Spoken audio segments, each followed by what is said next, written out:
یہود اور نصارہ کا ذکر فرمایا کیونکہ کلام مسلمانوں سے تھا.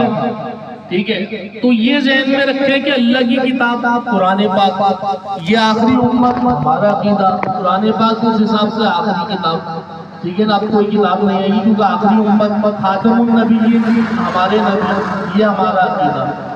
لیکن اللہ تبارک و تعالیٰ تو قومیں بدل کے دوسری قومیں لے آتا ہے. اللہ تعالیٰ کو کوئی روک نہیں سکتا اگر وہ کچھ کرنا چاہے. میں یہ نہیں کہہ رہا کہ نئی قوم آ رہی ہے ہمارے پاس، لیکن میں آپ کو یہ بتا رہا ہوں کہ اللہ تعالیٰ کو کوئی روک نہیں سکتا. اس قرآن میں بھی اس کی آیت ہے وَإِن تَتَوَلَّوْا يَسْتَبْدِلْ قَوْمًا غَيْرَكُمْ. اللہ جب چاہتا ہے بدل کے دوسری قوم لے آتا ہے. یہ اللہ تعالیٰ کا خاص اعجاز ہے.